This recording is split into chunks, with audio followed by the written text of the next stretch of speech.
Hello, good morning to all of you. Welcome to Rashtriya online classes. सभी का स्वागत है क्लास में बच्चों, और हम पढ़ रहे हैं बायोलॉजी। ठीक है, सभी बच्चे आ जाओ एक बार। फिर आज हम बेटा आगे बात करेंगे। सबसे पहले बात करेंगे पार्टूरेशन की। किसकी बात करेंगे बच्चों? पार्टूरेशन की। I am good Neeraj, I think you are also good. देखो,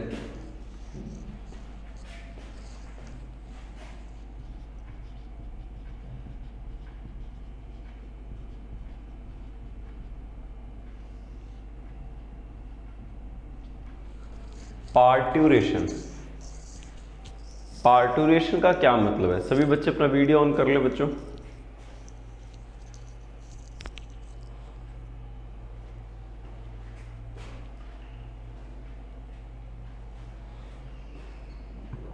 देखिए, पार्टूरेशन का मतलब होता है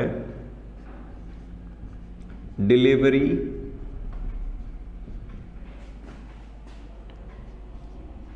प्रोसेस।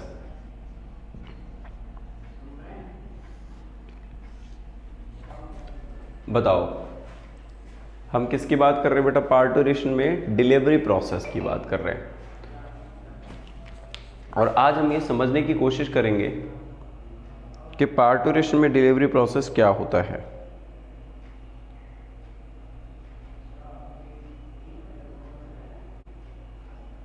ठीक है बच्चों, देखो सर वीडियो क्लियर। ओके, अब देखो पार्टूरेशन में डिलीवरी प्रोसेस कैसे होता है, इसके बारे में हम बात करेंगे और उसको समझने की कोशिश करेंगे। ठीक है बच्चों, तो सबसे पहले आप लोगों को यह पता होना चाहिए कि human beings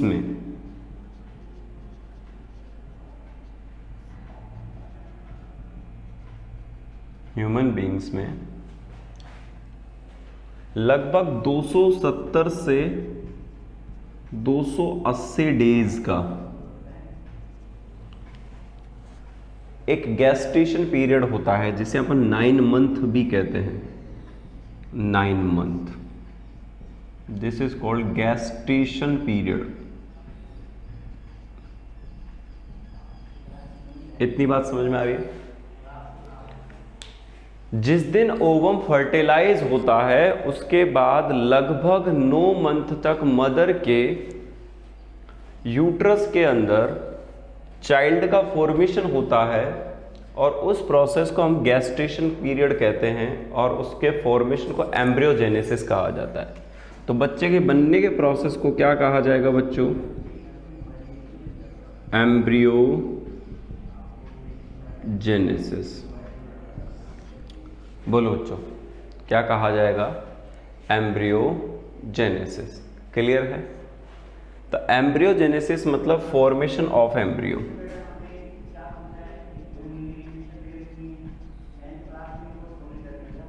formation of embryo.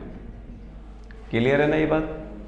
ठीक है, तो जो फॉर्मेशन ऑफ एम्ब्रियो है बच्चों, जिसकी बात हम यहां कर रहे हैं, वो क्या है एक्चुअली? कि बच्चा बन रहा है फॉर्मेशन ऑफ एम्ब्रियो में, तो आपको पता है 2 वर्ड यूज करते हैं अपन। एक वर्ड यूज करते हैं बेटा एम्ब्रियो, और एक वर्ड यूज करते हैं अपन फीटस। सभी को पता होगा हम कितने वर्ड यूज करते हैं बच्चों? एक वर्ड एम्ब्रियो होता है और एक वर्ड होता है फीटस वर्ड होता है। कैसा वर्ड होता है बच्चों? फीटस। तो एम्ब्रियो का मतलब बेटा जो 7 वीक तक, लिख लीजिए इसको बच्चों, 7 वीक तक, 7 सप्ताह तक का जो बच्चा मदर के गर्भ में होता है उसे एम्ब्रियो कहते हैं। और after 7 week is called fetus।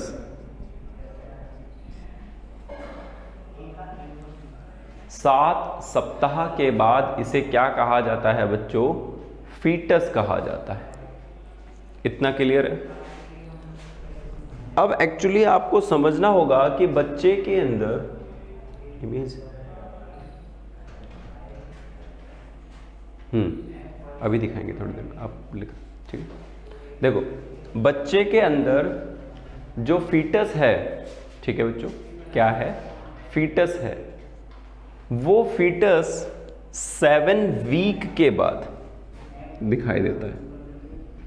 तो हम यहां पर क्या समझेंगे? इस चीज को समझने की कोशिश करेंगे बच्चों कि जो फीटस है वो बेटा 7 वीक के बाद कहलाएगा। तो इसका बर्थ कैसे होगा? बर्थ, तो इसके बर्थ प्रोसेस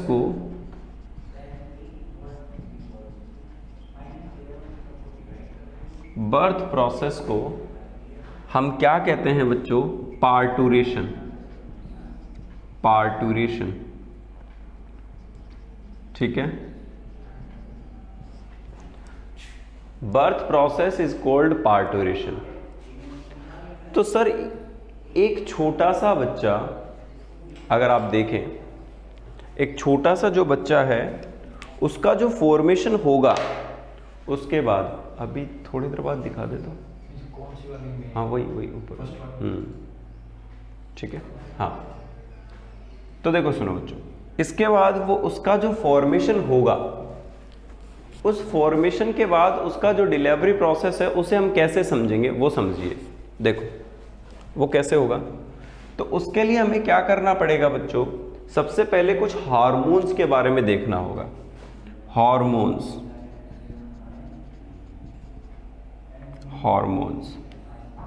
ठीक है बच्चों। तो ये जो हार्मोन्स हैं, उस हार्मोन्स में एक हार्मोन होता है जिसका नाम है बच्चों ऑक्सीटोसिन। लिख लीजिए, ऑक्सीटोसिन। इसे बर्थ हार्मोन भी कहते हैं। क्या कहते हैं बच्चों? इसको बर्थ हार्मोन भी कहते हैं। तो बर्थ हार्मोन यानी ऑक्सीटोसिन फीमेल्स के अंदर, बर्थ हार्मोन ऑक्सीटोसिन फीमेल के अंदर जब बच्चे का जन्म होने वाला होता है तो उसके प्यूबिक रीजन में, प्यूबिक सिम्फाइसिस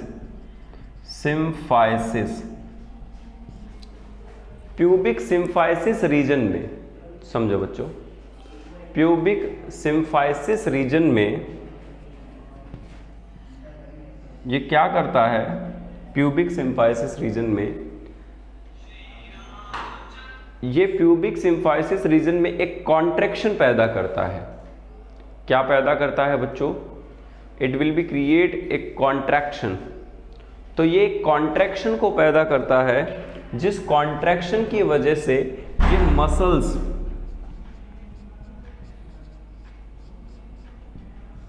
इस कॉन्ट्रैक्शन की वजह से ये जो मसल्स है ना बच्चों, मसल्स हैं, ये जो मसल्स हैं, अब हमें क्या समझना है? सुनो, देखो बच्चों, आराम से समझो इस चीज को कि जब इस प्रोसेस के अंदर अपन देखते हैं मसल कॉन्ट्रैक्शंस होता है, तो जो मसल कॉन्ट्रैक्शन होता है बच्चों, उस मसल कॉन्ट्रैक्शन में अगर आप देखेंगे, ठीक है बच्चों, आप अगर इसके मसल कॉन्ट्रैक्शन में आप देखेंगे तो मसल कॉन्ट्रैक्शन की वजह से फीमेल्स के अंदर जो प्यूबिक सिम्फाइसिस रीजन होता है वो ओपन हो जाता है, थोड़ा ब्रॉड हो जाता है, क्योंकि वहां पर कुछ बोन्स पाई जाती हैं। क्या पाई जाती हैं बच्चों? बोन्स पाई जाती हैं। बिल्कुल, आई विल बी रिपीट बच्चों, वापस से समझते हैं। तो देखो, इस प्रोसेस को कैसे समझना है आप लोगों को, एक बार सभी बच्चे यहां तक का स्क्रीनशॉट ले लें। एक बार मैं वापस से चलने वाला हूं, एक बार सभी बच्चे यहां तक का स्क्रीनशॉट ले लें।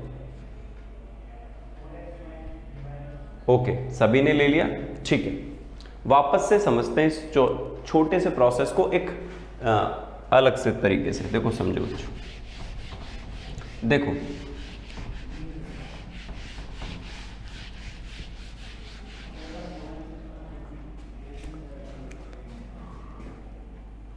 ये यूट्रस है बच्चों, ये क्या है, यूट्रस है। और इस यूट्रस से कुछ ऐसे स्ट्रक्चर्स निकलते हैं जिनको अपन ने क्या कहा था बच्चों, फैलोपियन ट्यूब। क्या कहा था, फैलोपियन ट्यूब। तो इसको हमने सर फैलोपियन ट्यूब कहा था, छोटा कर देते हैं, it is called fallopian tube. और इसको भी अपन क्या कहते हैं बच्चों, इसको अपन फैलोपियन ट्यूब कहते हैं। ठीक है भाई। इसके बाद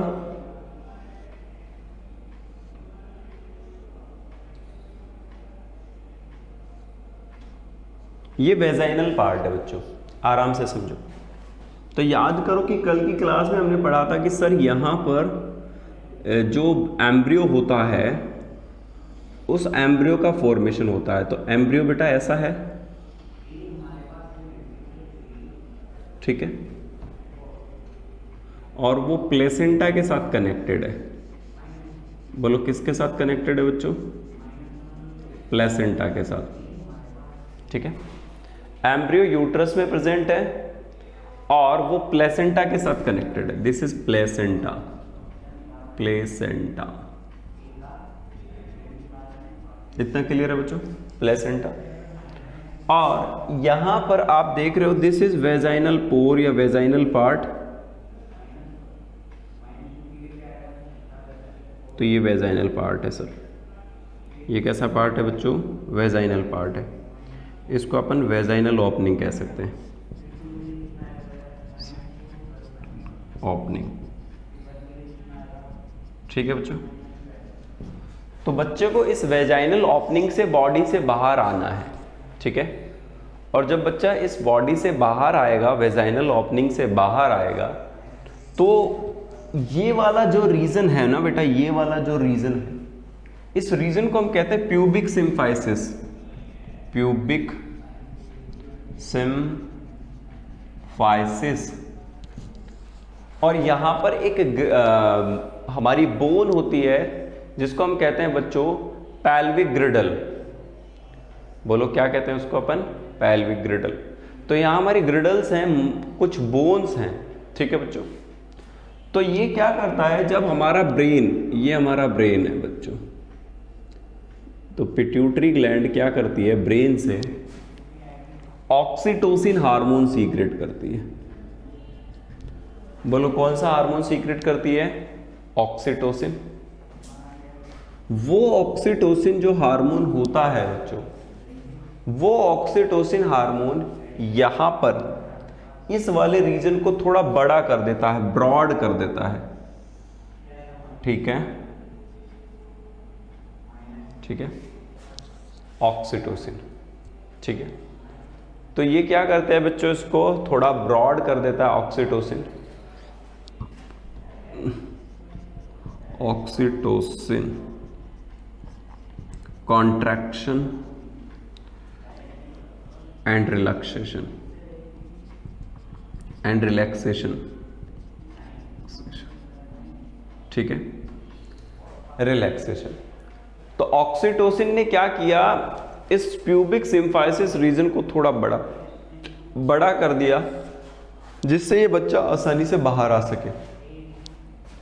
इसके साथ एक और हार्मोन काम करता है, ADH, जिसका दूसरा नाम है बच्चों वैसोप्रेसिन। क्या नाम है बच्चों, वैसोप्रेसिन। ये भी क्या करता है, वैसोप्रेसिन भी हमारी बॉडी के अंदर कॉन्ट्रैक्शंस और रिलैक्सेशन जैसी रिलैक्स करता है और मसल्स को। तो यहां लिख लीजिए कि oxytocin and vasopressin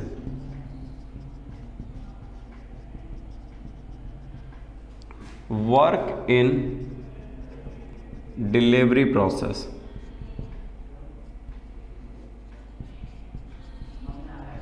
delivery process बताओ बच्चों। तो ऑक्सीटोसिन और वैसोप्रेसिन क्या करते हैं, डिलीवरी। सर ये कॉन्ट्रैक्शन के बाद क्या लिखा है, दिखाइए। ओके, यहाँ कॉन्ट्रैक्शन के बाद लिखा है कॉन्ट्रैक्शन एंड रिलैक्सेशन। मैंने लिखा है बच्चों कॉन्ट्रैक्शन एंड रिलैक्सेशन। तो जब कॉन्ट्रैक्ट होगी मसल्स फिर रिलैक्स्ड होंगी तो वो थोड़ा सा ब्रॉड हो जाती हैं, जिससे बच्चा आसानी से बाहर आ जाता है और फिर वापस से वो धीरे धीरे अपने वापस वाले स्टेज पर चले जाते हैं। तो इसे अपन क्या कहते हैं बेटा, इसको अपन कहते हैं पार्टूरेशन प्रोसेस। क्या कहते हैं इसको बच्चों, पार्टूरेशन। अब दूसरी चीज समझो, ये तो नेचुरल प्रोसेस है। कैसा प्रोसेस है बच्चों, नेचुरल प्रोसेस है कि जिसमें ब्रेन के द्वारा ऑक्सीटोसिन सीक्रेट होगा और वो ऑक्सीटोसिन आगे जाकर के वर्क करेगा जिससे डिलीवरी प्रोसेस कंप्लीट हो पाएगा। लेकिन आजकल हॉस्पिटल्स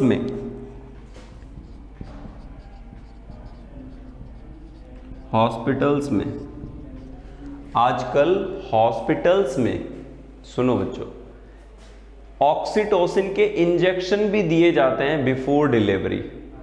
फीमेल्स के अंदर उन स्टिमुलेशंस को एक्टिवेट करने के लिए या बर्थ के लिए ऑक्सीटोसिन कमर्शियली भी यूज किया जाता है। तो ऑक्सीटोसिन यूज किया जाता है। ऑक्सीटोसिन क्या किया जाता है बच्चों, ऑक्सीटोसिन यूज किया जाता है। और यूज किस में किया जाता है, ये हॉस्पिटल्स में। तो इंजेक्शंस लगाए जाते हैं जिससे डिलीवरी प्रोसेस को इंड्यूस किया जा सके कि जिससे जल्दी से जल्दी वहां बच्चे का जन्म हो जाए। लेकिन ये थोड़ा हानिकारक हो सकता है, लेकिन डॉक्टर्स सारी कंडीशंस को देखकर ही ये इंजेक्शन देते हैं लोगों को। समझ में आ रही है मेरी बात को? तो यहां पर हम इस तरह से समझते हैं। नाउ अब इसके बाद एक टॉपिक बचा है बच्चों आपका, वेरी इंपॉर्टेंट टॉपिक, जिसको मैं कह रहा हूं मेंस्ट्रुअल साइकिल। अब बुलाओ उनको, बुलाना। मेंस्ट्रुअल साइकिल क्या कहेंगे बच्चों अपन? अब अपन पढ़ेंगे मेंस्ट्रुअल साइकिल। तो मेंस्ट्रुअल साइकिल में मैं सबसे पहले आपको एक पिक्चर दिखाना चाहूंगा, सभी उसको आराम से देखें, समझें और फिर हम उसकी बात करेंगे। तो सबसे पहले आप लोग सब देखें कि अब हम किसकी बात करने वाले हैं, मेंस्ट्रुअल साइकिल की। सर बिग ऑपरेशन क्या होता है? नीरज यादव, बात करेंगे उसके ऊपर भी। देखो पहले मैं मेंस्ट्रुअल साइकिल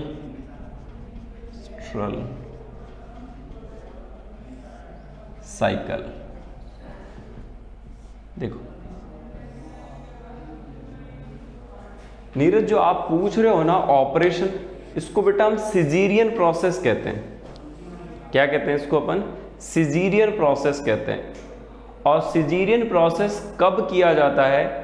या तो बच्चा इन्वर्टेड हो, उल्टा हो, या बच्चे के सर में अम्बिलिकल कोड फंसी हो, या बच्चे का हेड बहुत बड़ा हो जो प्यूबिक सिम्फाइसिस से बाहर ना आ सके और डिलीवरी के टाइम बच्चे की डेथ हो जाए।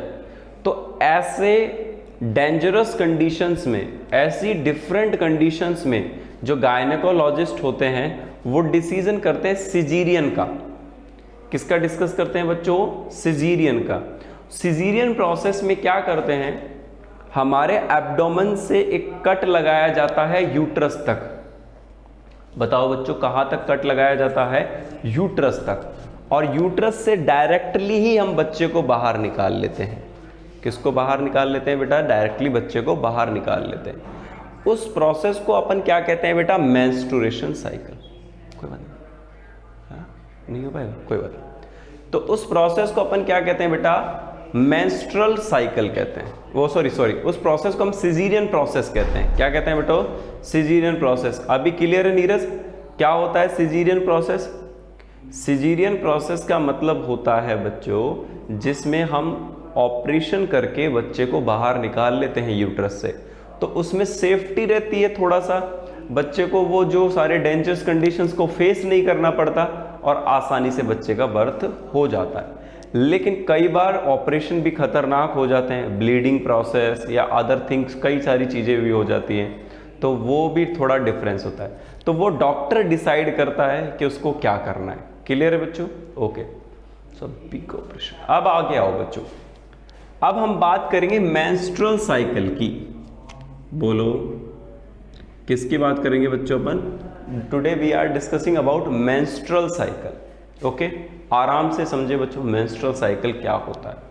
तो देखो, आप लोगों ने सुना होगा कि फीमेल्स में एक फिनोमिना होता है, एक प्रोसीजर होता है जो मंथली चलने वाला होता है। हर मंथ महिलाएं उस प्रॉब्लम को फेस करती हैं, हर मंथ फीमेल्स में वो प्रोसीजर होता है और वो एक लिमिटिंग स्टेज तक होता है। What happen if baby is not bring out of uterus at delivery time. Saloni Shekhawat, आपने सही कहा, if baby is not bring out of the uterus at delivery time, तो बेटा उस वक्त क्या करते हैं?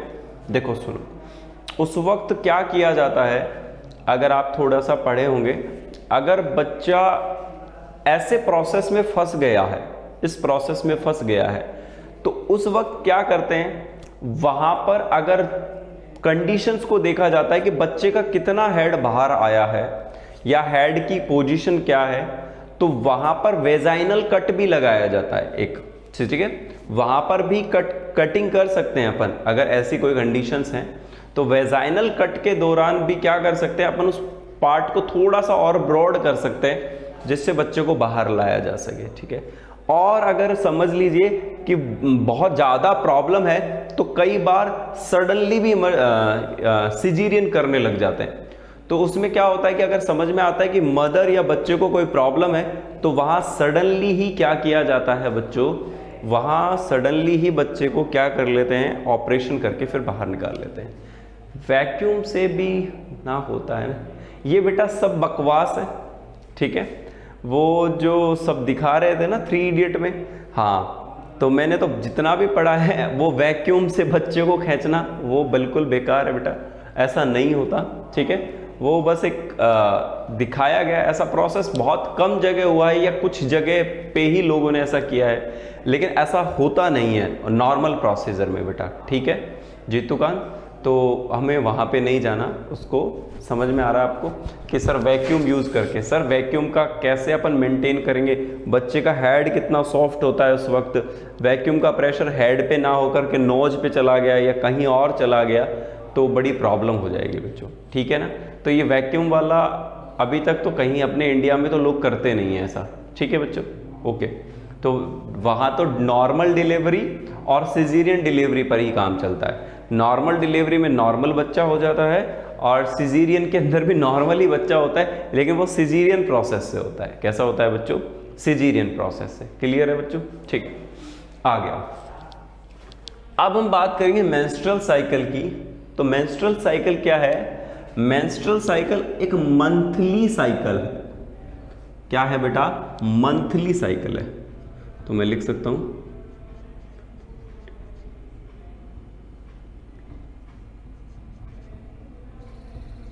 ये एक मंथली साइकिल है। बोलो, ये एक मंथली साइकिल है जो रिपीट होता रहता है हर मंथ, ठीक है, मंथली साइकिल है। तो मेंस्ट्रुअल साइकिल जैसे जब वर्ड आता है तो आपने 2 शब्द सुनेंगे, एक तो सुना होगा बेटा मेंस्ट्रुअल साइकिल, मेंस्ट्रुअल साइकिल, और एक होता है बच्चों ईस्ट्रस,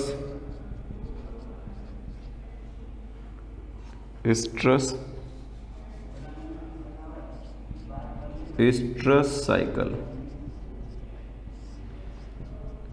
यस, आई होप अगर आपको याद हो तो हमने रिप्रोडक्शन इन ऑर्गेनिज्म में भी ये बात डिस्कस की थी। If means women tolerate of pen during 9 month and delivery time.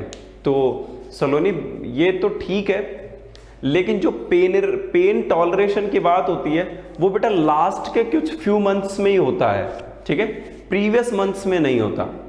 जब डिलीवरी प्रोसेस होता है तो पेन बहुत एक हाई लेवल पर चला जाता है, ठीक है बच्चों। वो टॉलरेशन पावर सच में ही फीमेल्स के पास होती है, तब बहुत एक पीक लेवल पर चला जाता है वो पेन लेवल।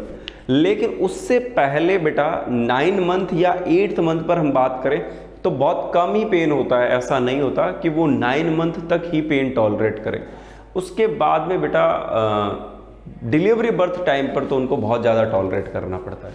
Okay, clear. अब आओ बच्चों, तो मेंस्ट्रुअल साइकिल एंड ओस्ट्रस साइकिल।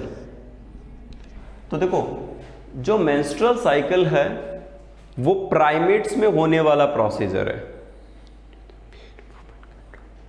हाँ, ऐसा हो सकता है, कई बार हो सकता है, due to the pain women can die, बिल्कुल हो सकता है।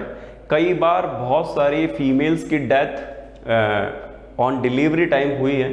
आप लोगों ने अगर पहले पढ़ा हो तो मैटरनल रेट होती थी, मातृ मृत्यु दर, और एक होता फीटल रेट होता था। पहले राजस्थान में काफ़ी ज़्यादा था, लेकिन बाद में जैसे जैसे हमारा थोड़ा एडवांस होता गया मेडिकल डिपार्टमेंट और बहुत सारी चीज़ें सुधरती गई, तब से ये बहुत कंट्रोल में आया है और ठीक हुआ है। लेकिन रादर देन आपने देखा होगा कि इसमें नॉर्मल डिलीवरी के कंपैरिजन में सिजेरियन डिलीवरीज बहुत ज़्यादा हो रही हैं आजकल, हाईली हो रही है।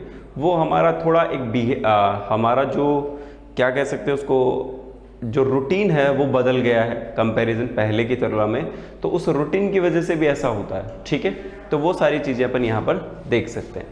अब सुनो बच्चों, अब इसमें हम देखें तो मेंस्ट्रुअल साइकिल और ईस्ट्रस साइकिल। तो जो मेंस्ट्रुअल साइकिल है वो होता है बच्चों प्राइमेट्स में। बोलो कहाँ होता है? प्राइमेट्स में। और जो हमारा ईस्ट्रस साइकिल होता है वो होता है बच्चों नॉन प्राइमेट्स में।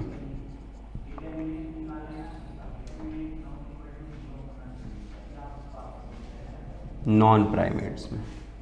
इतना क्लियर है क्या बच्चों? एक तो किस में होता है? प्राइमेट्स में, और एक दूसरा किस में होता है बच्चों? नॉन प्राइमेट्स में। तो ईस्ट्रस साइकिल मंथली नहीं होता, ठीक है, सीजनल होता है। तो इसलिए मेंस्ट्रुअल साइकिल यानी प्राइमेट्स में एक तो ये कंटिन्यूअस ब्रीडर्स होते हैं, कंटिन्यूअस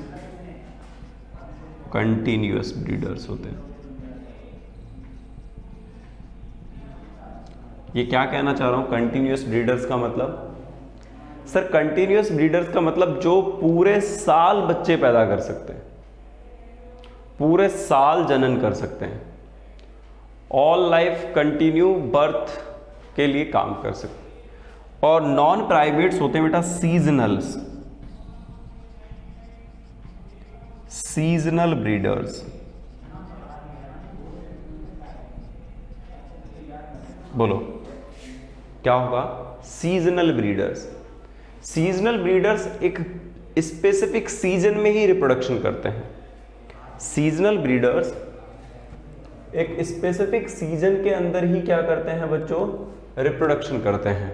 ठीक है, तो जब हम वहां देखते हैं कि ये स्पेसिफिक रीजन में ही रिप्रोडक्शन करते हैं तो उनको हम सीजनल ब्रीडर्स कह देते हैं। तो देखो बच्चों, प्राइमेट्स एग्जाम्पल ह्यूमन बींग्स, मनुष्य, और इधर नॉन प्राइमेट्स में आप देख सकते हो बच्चों काऊ, कैट, बफेलो एटसेट्रा। ठीक है बच्चों, तो यानी नॉन प्राइमेट्स में ये प्रोसेस ईस्ट्रस साइकिल कहलाता है। ईस्ट्रस साइकिल, इस ईस्ट्रस साइकिल का जब समय आता है, सीजन आता है, तो उसे हीट फेज भी कहा जाता है। लिख लीजिए बच्चों, it will be called heat phase. उसे क्या कहा जाएगा बच्चों? हीट फेज कहा जाएगा। कि इन एनिमल्स में एक हीट फेज आता है और उस हीट फेज की वजह से ही ये रिप्रोडक्शन के लिए अपने पार्टनर को एक्सेप्ट कर पाते हैं। ठीक है बच्चों, आगे आओ। अब सर मेंस्ट्रुअल साइकिल की शुरुआत कैसे होती है और ये फिनोमेना जरूरी क्यों है, इस बात को हम समझते हैं। तो देखो, फीमेल्स के अंदर मेंस्ट्रुअल साइकिल की शुरुआत लगभग 12 से 13 साल पर होती है। कब होती है बच्चों? 12 से 13 साल पर। और इससे पहले अगर आप लोगों ने पढ़ा है तो हमने पढ़ा है कि फीमेल्स में बिफोर बर्थ ऊगोनियाज का फॉर्मेशन हो जाता है, लेकिन उनका मैच्योरेशन आफ्टर मेंस्ट्रुअल साइकिल के बाद होता है। यस या नो? क्लियर है बच्चों? तो देखो यहां अगर हम देखें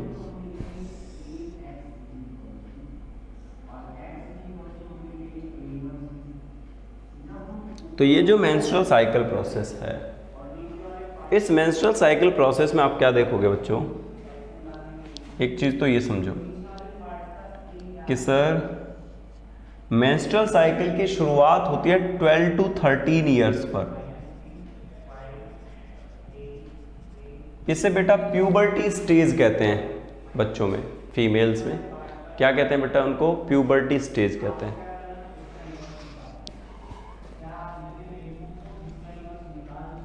प्यूबर्टी स्टेज कहेंगे। इसके बाद क्या करना है, इसे कहते हैं बेटा मिनार्क।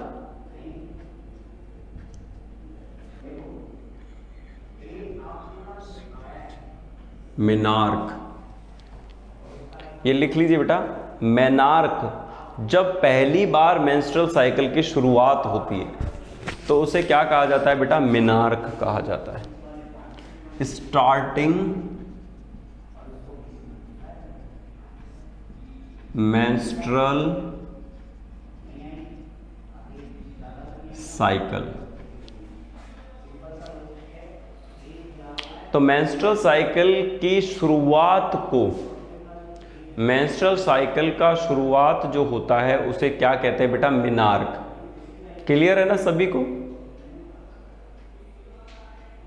तो थम्स अप हो जाए एक बार आपकी तरफ से अगर क्लियर है बच्चों।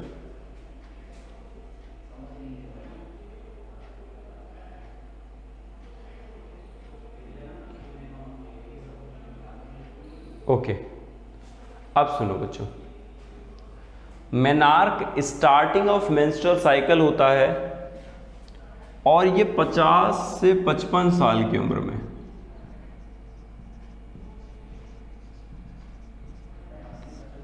से 55 ईयर्स की उम्र में बंद हो जाता है, जिसे कहते हैं मेनोपॉज।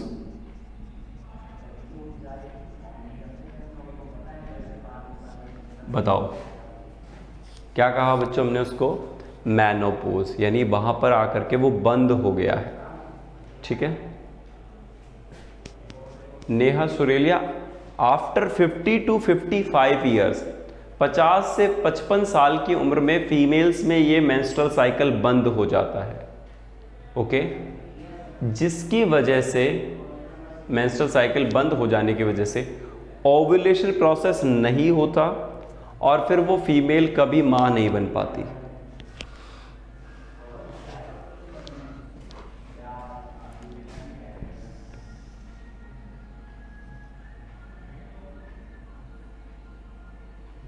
इतना क्लियर है बच्चों? कंटिन्यूस ब्रीडर्स ह्यूमंस, मेनोपॉज सीख गए हो आप और मेनार्क समझ गए। अब मेंस्ट्रुअल साइकिल को मेंसेस या ब्लीडिंग फेज भी कह सकते हैं अपन, ब्लीडिंग फेज भी कहते हैं बच्चों, कि जिसमें फीमेल से लगातार हर मंथ कुछ अमाउंट में ब्लड लॉस होता रहता है। और अगर आपको याद हो, जब मैंने आपको oogenesis पढ़ाया था तो मैंने बताया था कि जो हार्मोन होता है FSH, उसके साथ फिर एस्ट्रोजन सीक्रेट होता है ओवम से, तो उसकी वजह से फीमेल्स में एक लेयर बनने लगती है और उस लेयर को हम क्या कहते हैं बच्चों, उस लेयर को हम कहते हैं स्ट्रेटम फंक्शनलिस। बोलिए क्या कहोगे आप उसको, स्ट्रेटम फंक्शनलिस। और वो स्ट्रेटम फंक्शनलिस लगातार टूटती रहती है। क्या होती रहती है बच्चों, टूटती रहती है। और उस टूटने की वजह से नॉर्मल सभी फीमेल्स के अंदर ब्लीडिंग फेज आता है 5 से 7 दिन तक का, जिसको हम मेंसेस फेज भी कहते हैं। क्या कहते हैं बेटा, मेंसेस फेज। क्लियर है? ओके अब आओ आगे। तो सर इसमें क्या होगा, इस मेंस्ट्रुअल साइकिल में हम समझेंगे कि ओवरी के पास जो ओव्यूल बना था वो मैच्योर होकर के बाहर ओव्यूलेशन प्रोसेस से किसके द्वारा निकलेगा, मेंस्ट्रुअल साइकिल से। बोलो किससे निकलेगा बच्चों? मेंस्ट्रुअल साइकिल से। इतना क्लियर है क्या? ठीक है।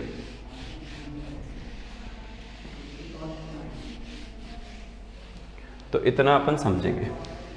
अब आप लोग सब अपना एनसीईआरटी देखें सर, और एनसीईआरटी में मेंस्ट्रुअल साइकिल का एक डायग्राम दिया गया है। क्या दिया गया है बच्चों? एक डायग्राम दिया गया है। तो उस मेंस्ट्रुअल साइकिल के डायग्राम में आप देखेंगे कि उसका इफेक्ट कहां कहां है। देखो सबसे पहले पिट्यूटरी ग्लैंड, मैं क्या लिख रहा हूं बच्चों? Pituitary gland. पिट्यूटरी ग्लैंड को हम मास्टर ग्लैंड भी कहते हैं। बोलो क्या कहते हैं बच्चों? Master gland. क्यों? क्योंकि इस मास्टर ग्लैंड से डिफरेंट टाइप के हार्मोन्स सीक्रेट होते हैं। क्या सीक्रेट होते हैं बच्चों? डिफरेंट टाइप्स के हार्मोन्स सीक्रेट होते हैं। तो जब इससे बहुत सारे डिफरेंट टाइप्स के हार्मोन्स सीक्रेट होते हैं तो उसकी वजह से अपन देखेंगे बेटा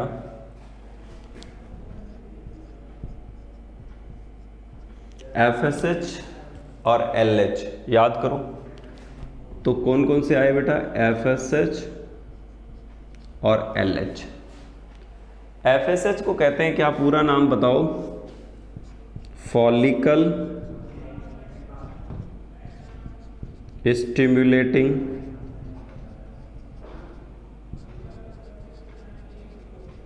हार्मोन। बताओ मैंने क्या लिखा है? FSH का पूरा नाम फॉलिकल स्टिमुलेटिंग हार्मोन, और LH का पूरा नाम क्या होता है बच्चों?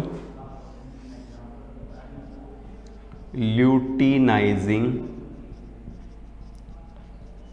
हार्मोन। ये भी क्या काम करेंगे ये हम नेक्स्ट क्लास में समझेंगे जब मैं आपको वो डायग्राम सिखाऊंगा। क्लियर है बच्चों? अभी तो आप इनके नाम को पता कर लीजिए कि नाम क्या करते हैं। ठीक है बच्चों?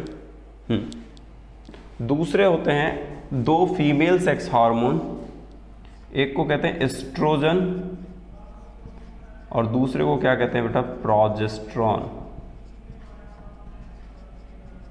बोलो क्या कहोगे बच्चों? प्रोजेस्टेरॉन। क्लियर है? आज के लिए इतना ही करते हैं। कोई प्रॉब्लम किसी को बच्चों? क्लियर है ना सभी को? थम्स अप हो जाए। और फिर उसके बाद बेटा हम अगली क्लास के अंदर इसमें डायग्राम से समझेंगे कि मेंस्ट्रुअल साइकिल कैसे होता है। ओके, क्लियर है ना? ठीक है। तो यहाँ के बाद अपन कल समझेंगे कि जो हमारा मेंस्ट्रुअल साइकिल होता है उस मेंस्ट्रुअल साइकिल में जो डायग्राम कैसे होता है। ठीक।